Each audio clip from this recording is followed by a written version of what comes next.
NEET छात्रा मौत मामले में अब एक और बड़ी जानकारी जो है वो निकल करके सामने आ रही है।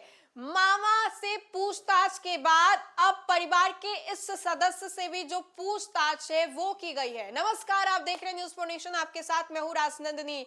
नीट छात्रा मौत हत्याकांड मामले को लेकर के एक के बाद एक जो गुत्थियां हैं वो सुलझते नजर आ रही है और कई दफा सुलझने के बजाय ये उलझती भी नजर आ रही है। वैसे में हम आपको बताएं तो परिवार के सदस्यों से लगातार जो पूछताछ की प्रक्रिया है वो पूरी की जा रही है। कई ऐसे चौंका देने वाले बात जो है वो सुनने को मिल रहे हैं आपके और हमारे कानों तक भी, लेकिन उन बातों की पुष्टि जो है नहीं की जा सकती है। लेकिन अब ऐसे में हम आपको बताएं तो परिवार के सदस्य के तौर पर मामी से भी बातचीत जो है वो की गई है, पूछताछ जो है वो की गई है, घंटों जो पूछताछ है वो चली है। और ऐसे में मामी ने बड़ा खुलासा किया है और बताया है कि किस तरीके से हॉस्टल की संचालिका ने कॉल करके मामले को सेटल करने को कहा था।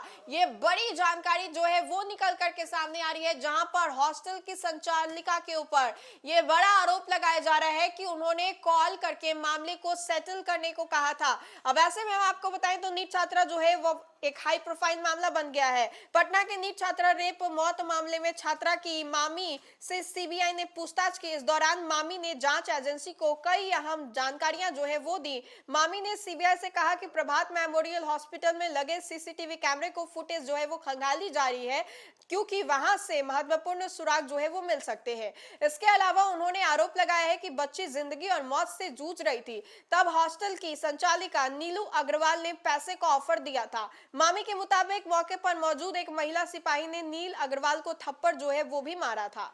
छात्रा की मामी ने सीबीआई को बताया कि जब उनकी भांजी की सांस जो है वो चल रही थी, उसी दौरान हॉस्टल संचालिका हॉस्पिटल नीलू अग्रवाल प्रभात मेमोरियल अस्पताल आई थी। सिर को सहलाते हुए कहा कि आपकी बेटी को हम तो बचा नहीं पाए, जो पैसा लेना है ले लीजिए। जांच टीम के सामने उन्होंने सवाल उठाए कि जब हमारी भांजी की सांसें उस वक्त चल रही थी तो ऐसी बातें क्यों की, रुपए का ऑफर परिवार को क्यों दिया गया। ये बातें पटना पुलिस की एसआईटी जो है वो भी बनाई गई, लेकिन एसआईटी ने नीलम अग्रवाल से पूछताछ नहीं की। उसी दौरान वहां मौजूद एक महिला सिपाही ने नीलू अग्रवाल को थप्पड़ भी मारा था।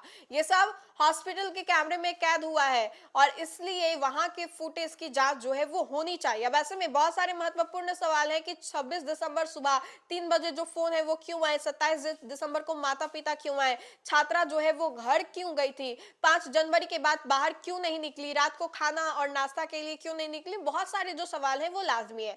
इस मामले की जांच करते हुए सीबीआई की टीम जो है गुरुवार को गयाजी पहुंची और मामी से पूछताछ की थी, क्योंकि जब छात्रा का प्रभात मेमोरियल हॉस्पिटल के इलाज जो है वो चल रहा था तब मामी उस दरमियान जो है वहां मौजूद थी। एसआईटी के कार्रवाई के बारे में मामी ने जांच एजेंसी को बताया कि हॉस्टल संचालिका ने से उन लोगों ने सख्ती से पूछताछ जो है वो नहीं की, उल्टा चित्रगुप्त नगर थाना जाकर के जो बांड है उसको भरवा करके उसे छोड़ दिया गया। छात्रा के परिवार को 2 बार धमकी भी मिल चुकी है, दोनों बार ये धमकी भरा लेटर जो है वो फेंका गया। इसके बाद से परिवार की सुरक्षा को लेकर के सवाल उठने लगे थे। पारिवारिक सूत्रों के अनुसार घर में सीसीटीवी कैमरा लगाने की बात हुई थी, इसकी सरकारी जो है स्तर पर कोई मदद नहीं मिली। परिवार ने खुद से 4 सीसीटीवी जो है वो खरीदा और अलग अलग एंगल से इंस्टॉल जो है वो करवाया। सुरक्षा के नाम पर पुलिस की तरफ से 3 चौकीदार को लगाया गया है। इसमें एक तो जो है वो बाकी दिनों से ड्यूटी पे रात में आते नजर भी आ रहे हैं। सूत्रों के अनुसार छात्रा के हुए इलाज का सीबीआई की टीम जो है क्रॉस वेरिफिकेशन कर रही है। इस बात की जो जांच है वो लगातार की जा रही है। छात्रा को इलाज के लिए जिन जिन अस्पताल में लाया गया था वहां हर जगह को किस तरीके से जो है वो देखा जा रहा है। तो अब देखिए कि नीट छात्रा मौत मामले में मामी से भी पूछताछ हुई है और भी बहुत सारे जो खुलासे हैं वो दिन प्रतिदिन किए जा रहे हैं। लोग जो है वो बातों को बता रहे हैं कि किस तरीके से जो घर के ही लोग हैं उनके पास भी बहुत सारे रहस्य हैं, भेद जो है वो छिपे हुए हैं। तो फिलहाल के लिए इस खबर में इतना ही। खबरों का सिलसिला लगातार जारी रहेगा, देखते रहे न्यूज़ 4 नेशन। बहुत बहुत शुक्रिया।